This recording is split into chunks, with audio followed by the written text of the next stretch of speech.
Hello guys, हामी दाजुभाइ चाहिँ होइन पुरा कुच्चो हानिराखेका छौँ। अनि देख्न सक्नुहुन्छ यो पुरै क्लिन भइसकेको छ। यो भयोहरू अझै पनि कस्तो फुल छ कि यो होइन, पुरा उयो चाहिँ सफा गर्नु चाहिँ बाँकी नै छ। भर्खर यो खास माथिबाट यो एसी हालेको भएर एसीको धुलो पुरै छ। अनि जति गर्दा पनि जाँदैन क्या यो। अहिले गइदिएर यार, यो चाहिँ अघि गएको छैन होइन, अहिले गएको थिएन। यो यस्तो झारेर जाँदो रहेछ नि पुरै त्यो भइरहेको छ। अनि कलरहरू यसो कलर लगाउनुपर्छ, कालो कलर लगाउने होइन। सुनिल भाइ यता कुनातिर पुरै झाडु हान्दा छ, यहाँ अङ्कलहरू यस्तो कलर लगाउने हुनुहुन्छ। अनि हामी दुईजना चाहिँ साफ हान्दैछौँ पुरा कुचो पार्टी। सो पङ्खाहरू 4वटा पङ्खा र 2टा एसी पनि लागिसकेको छ। अनि यो पनि अब लगभग फाइनल हुन्छ, सकिन्छ आज।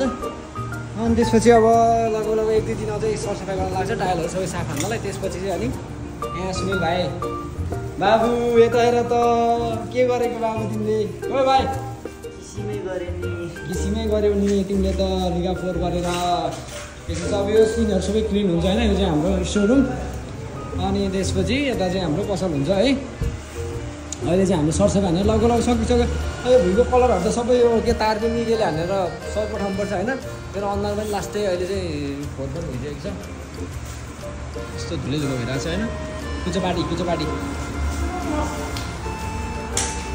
ल यस्तै छ आजको दिन चाहिँ होइन। सो भोलि चाहिँ कलर लाग्ने काम र अरू काम हुन्छ। छिटो भेटौँ ल।